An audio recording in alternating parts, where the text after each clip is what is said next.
I? Well, I'm a mother to two beautiful girls, aged 12 and 9. I'm a wife, and I work in our family business, Rodney's Plants Plus, as a marketing manager. I'm a normal, everyday woman that you would see at the supermarket, driving my car, going to school pickups, doing those kinds of things. But there's another part of me that you wouldn't see. I am passionate about the empowerment of women and girls in our world. This particular phrase is used quite a lot, so what does it mean to me? Well, a few years ago, I was doing my normal things, volunteering. I was the same woman I described to you before. I worked with Rotary, Red Cross, Smith Family, bits and pieces here and there. And I was really busy, or so I thought. I was brought up in a family who believed in giving back. This wasn't something that was sung from the rooftops with my parents. They led by example. It was done quietly. My mum came to me one day in 2008 and said that she'd met with a group of women who needed to fundraise for an orphanage in Nepal. She'd volunteered me to go and help give them ideas on what it was they could do. So from that first meeting in a kindergarten room, I didn't realise that my life was about to change forever. Sometimes in life we get caught up in the day-to-day, but sometimes in life there is that voice in our heads and our hearts that says, why am I here? I'm supposed to be doing something, I think. What is it? I feel like I'm here to do something. Well, I found out what that was, and it's still unfolding every single day. I never knew in that kindergarten room that I would meet a woman who would create so much change in my life. She would become a mentor, a travel companion, an inspiration, but most of all a friend for life, Sarah Bartram. From our first journey to Nepal together in 2009, I was hooked. This journey took Sarah and I to a little village on the flat plains of Nepal, and we arrived at a walled compound with a rundown 3-storey concrete building. It was wedged between a jail and cornfields. There was no running water, no glass in windows. It was really dirty, hot, dry and dusty, and timber boards to sleep on. It was a big change from my normal life. Meeting 18 children who varied in range from 6 months to 16 years of old. They were very timid. They all had a range of health problems. The orphanage ran a school, and that school was for the village children in the area, and they paid a small amount in tuition which helped fund this orphanage.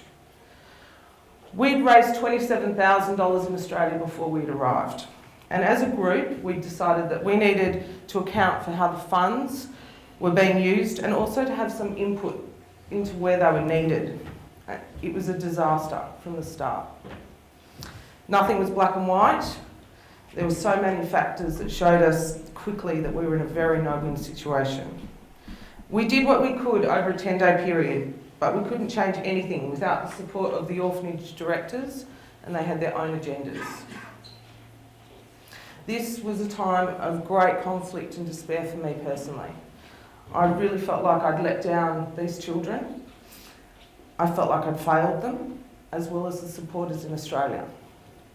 It would have been really easy at that point to come back to Australia and say, well, I tried. It's done. But back in Kathmandu, I sat with Sarah, and full of good advice and wisdom, we moved on. Sarah was on the board for an Australian NGO called Mitratal. They were based in Kathmandu, and Sarah was conducting a trek and a service program for Australian schoolgirls with Mitratal. So 25 schoolgirls arrived in Kathmandu from the St Catherine's School in Waverley in Sydney, and Sarah suggested that we tag along and see how the program ran. It was absolutely amazing. With the Nepali girls working with Nepali girls who were in domestic servitude with no chance of an education, Mitratal negotiated with the families and had employed these girls to allow them 2 hours a day of learning how to read and write. And this is huge in Nepal. 2 hours a day of learning how to read and write. But most importantly, they taught them to dream, to set goals, and that as people, they were worth something, they were important, and they were valued. Mitrita ran many programs in Nepal aimed at educating women and girls. One of their programs is a microloan project that takes women and educates them in numeracy and literacy. They form bonds between the women and then they help them to create a business together. And then Mitrita mentor the women through the process of owning and running a business. I was asked if I would go along to a microloan project and speak to the women about my life, being a mother, working in a family business and working full time. I loved it. From the moment I walked in, it was just the most amazing project. I didn't know how I was going to connect with these women on an everyday level with vastly different backgrounds from mine, but that dissolved as we all sat together.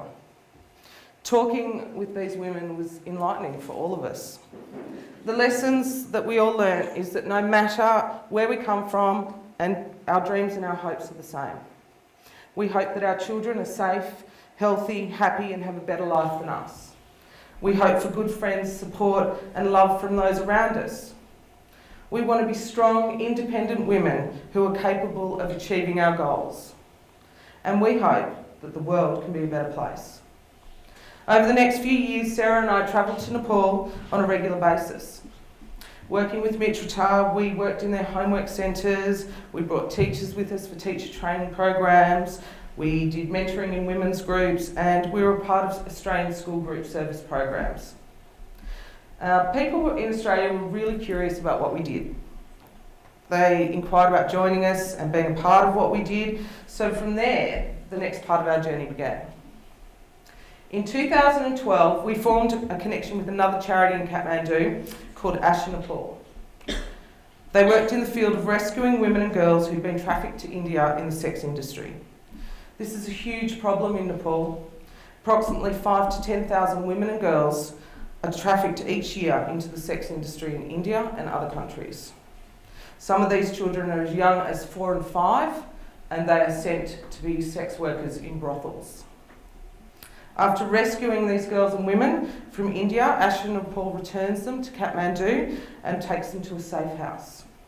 They are nurtured with counselling and also living with other women who have been through the same experience as them. These girls and women can never return to their villages or their families. The risk of them being sold again is just too high. So Asha-Nepal houses, educates, nurtures all of these girls for the rest of their lives or for as long as they need it. We talked to Asha-Nepal about programs that we could run with them. One idea was a photography project. It had already been done at Asha before, a few years ago, with great success. So it was up to us to try and recreate a more longer term project. Another amazing woman came into our lives in 2012, Leonie Keogh from Snow Gun Studios here in Canberra. Leonie was keen to be a part of a trip, and with her on board, we put together a program for 12 girls. Leonie is fabulous. She organised Canon to donate all the cameras, she organised all of our supplies, she wrote all of the lesson plans, and in April 2013 we were on our way. We were told when we arrived that we were working with 12 women who'd been trafficked and rescued, but when we walked into the room that day, there sat 12 girls aged between 11 and 18 years old. It was shocking for all of us that these beautiful, shy girls, who were so young, had experienced such evil in their lives. It was hard to hold back the tears. These were children the same age as my children.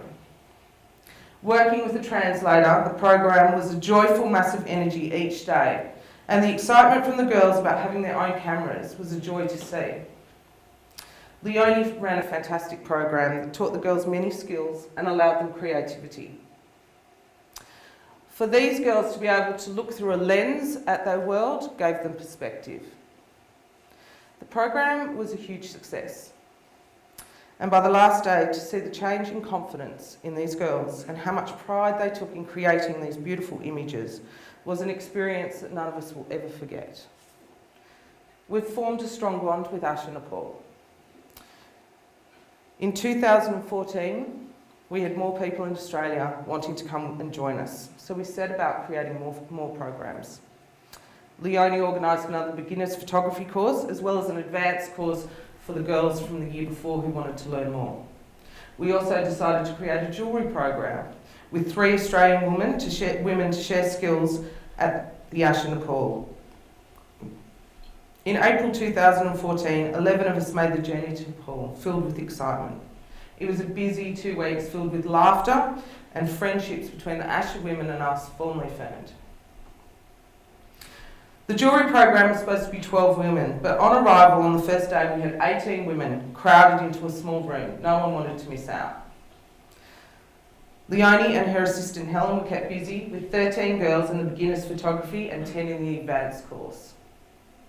The enthusiasm of the women and girls we work with in Nepal is inspiring. They're so keen to learn and share their skills with us that we will all learn something new. The work that the women produced in the jewellery program was amazing, and our aim is to keep training and refining their skills so that these women can produce beautiful products that can help generate an income through sales. For the girls in photography, this is a fabulous creative outlet. We take for granted here in Australia that we can do anything to have a career. But for these girls to find out that they could have a career in photography was astonishing. It was something they'd never heard about or dreamed of. Our programs with Asha-Nepal continue to grow. Sarah and I are taking a Year 7 class from the Irana School in September, where after completing a trek, the children will join with other children from Asha-Nepal and refuges around the Kathmandu Valley, and they will share ideas and skills in leadership, teamwork and goal setting. We have programs planned for April 2015, including a hairdressing program, henna art, jewellery and photography. We have fundraising most of the time. Our next fundraiser is on September the 18th, where we'll be showing a very powerful film called Girl Rising. And our major fundraiser this year is a photography exhibition at CIT Reid on October the 16th, which showcases beautiful photos from Nepal from photographers around the world. My journey over the last 7 years has been humbling and beautiful. I now share this with my children, and to experience and see Nepal through their eyes and watching them being involved with what we do brings me great joy. Sometimes there's no straight line to a dream. Sometimes we have to take a leap of faith. I may not have changed the world, but over the years I've formed so many friendships here and in Nepal. I've watched fragile women who have had terrible experiences blossom and create new lives filled with hope.